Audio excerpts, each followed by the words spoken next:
दोस्तों, मेरा नाम है निखिल मिश्रा। आप देख रहे हो स्टडी। आज की सबसे बिग न्यूज यही है कि सुप्रीम कोर्ट ने 18 तारीख तक अगली सुनवाई बढ़ा दी है, डेट एक्सटेंड कर दी है। ये बात आप सबको पता चल चुकी है। बट अब अंदर की स्टोरी जान लेते हैं शॉर्ट में, क्या क्या हुआ आज और क्या क्या होगा 18 तारीख को। उससे एग्जाम पे क्या फर्क पड़ने वाला होगा या नहीं होगा एग्जामिनेशन। सो एक एक करके पॉइंट वाइज बात करेंगे।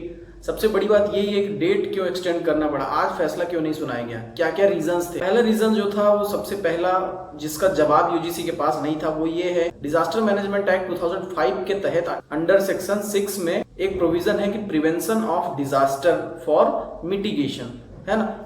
ये एक सबसे बड़ा रीजन रहा। और जब ये सेक्शन लग जाता है, जब एक कंडीशन लग जाती है तो राइट टू लाइफ की बात आ जाती है। यहाँ पे जब राइट टू लाइफ की बात आ जाती है तो इससे रिलेटेड यूजीसी ने कोई भी रिप्लाई अपना अभी तक फाइल नहीं किया हुआ था पिछले रिप्लाई में, तो इसलिए एक जवाब ये नहीं था यूजीसी के पास। दूसरे पॉइंट की तरफ बढ़ते हैं, जो फर्स्ट ईयर और फाइनल ईयर वालों के बीच में डिस्प्यूट उत्पन्न कर रखा है यूजीसी ने।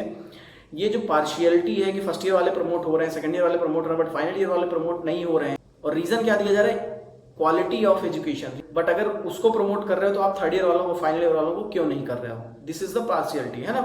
तो जब ये लागू होता है तो यहाँ पे कंडीशन लगती है आर्टिकल 14 इक्वालिटी बिफोर लॉ। तो ये भी एक उल्लंघन था जिसका कि जवाब इन्होंने सबमिट अभी तक नहीं किया यूजीसी ने। जो तीसरा मेजर रीजन था कि not a unique guidelines from UGC. जी हाँ, स्टेट गवर्नमेंट वाले कुछ भी कर रहे हैं, कोई ऑनलाइन एग्जाम कंडक्ट करा रहा है, कोई नहीं करा रहा है, कोई ऑफलाइन करा रहा है, कोई बोल रहा है हम असाइनमेंट बेस्ड एडमिशन है, कोई कह रहा है हम सबको प्रमोट कर रहे हैं। तो क्यों हो रहा है, क्योंकि यूजीसी की गाइडलाइंस ही इतनी कंफ्यूजन है। ओपन रेगुलर वालों की भी बात हुई इसमें कि ओपन रेगुलर वालों के लिए भी एक फैसला नहीं है। ओपन वाले कुछ और बोल रहे हैं, रेगुलर वाले इंस्टीट्यूशन कुछ और बोल रहे हैं। जिस तरह से इग्नू की बात हो रही है, इग्नू ने कुछ बोला कि हम सबके एग्जाम कंडक्ट कराएंगे।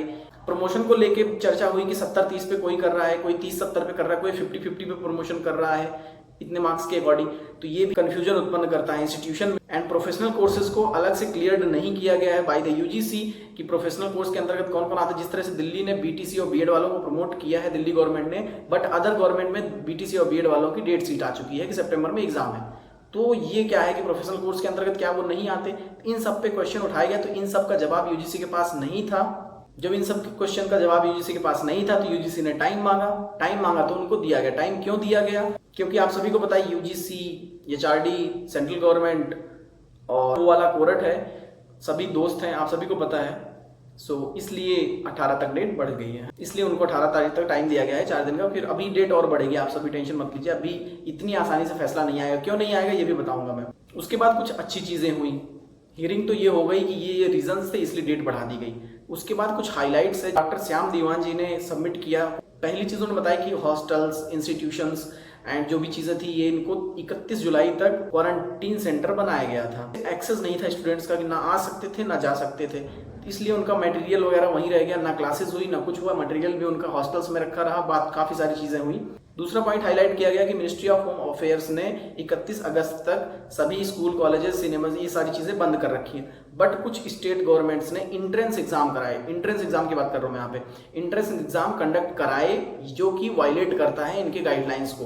क्यों हुआ ऐसा, इसका जवाब यूजीसी दे। नेक्स्ट पॉइंट हाईलाइट किया गया आर्टिकल 14 का वायलेशन जो कि फर्स्ट ईयर और फाइनल ईयर के स्टूडेंट्स के बीच में हो रहा है कि एक को प्रमोट कर रहे हो, एक को नहीं कर रहे हो। करो तो सबको करो, नहीं तो ना करो।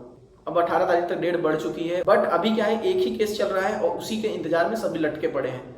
इसलिए खींचा जा रहा है इसको, फैसले को जितना ज्यादा खींच सकते हैं, ठीक है। इसलिए डेट अभी आगे और बढ़ाई जा सकती है। कोर्ट में एक चीज आज क्लियर हो गई है लगभग कि 30 सितंबर तक तो एग्जाम किसी के नहीं होंगे। एग्जाम डेट अब नॉर्मल टाइम में ही होंगे। सितंबर तक तो नॉर्मल सिचुएशन नहीं आने वाली, तो इसलिए ऐसा नहीं हो। और जिस तरह से इग्नू अलग थलग जाके अपना फैसला सुना दिया था, उसके ऊपर भी कार्रवाई हो सकती है। नहीं होगी कार्रवाई तो, बट उसकी गाइडलाइन जरूर चेंज होगी। अब एक ही फैसला आएगा, चाहे 18 को आए, चाहे 4 दिन बाद फिर से बढ़ा दे डेट। वो जब भी आएगा एक फैसला आएगा, नॉर्मल टाइम में एग्जाम होंगे या नहीं होंगे, ऑनलाइन बेस्ड एग्जाम होंगे या ऑफलाइन, या फिर असाइनमेंट बेस्ड एग्जाम, जो कि सबसे ज्यादा प्रेफरेंस दी जा रही है असाइनमेंट बेस्ड एग्जाम को। इग्नू का जो हाल है वो ये है कि बाकी स्टूडेंट्स प्रमोट होंगे only for the final year को छोड़कर। यूजीसी का गाइडलाइन सभी पे लागू होगा, ये क्लियर कट है। ये सारी चीजें थी आज की। और अगर आपको कोई क्वेश्चन है, कोई भी क्वेरी है रिलेटेड इग्नू और कोई भी दिक्कत है एग्जाम से रिलेटेड, आप मुझे पूछ सकते हैं डायरेक्टली इंस्टा पे मैसेज करके। इंस्टा का लिंक मिलेगा डिस्क्रिप्शन बॉक्स में, कमेंट सेक्शन बॉक्स में, स्क्रीन पे भी दिख रहा है। आप वहां पे आइए, मुझे फॉलो कीजिए और जो भी प्रॉब्लम हो आप मुझे डायरेक्टली मैसेज कर सकते हो। वीडियो देखने के लिए thank you so much and please like कीजिए वीडियो को एंड चैनल को कीजिए सब्सक्राइब।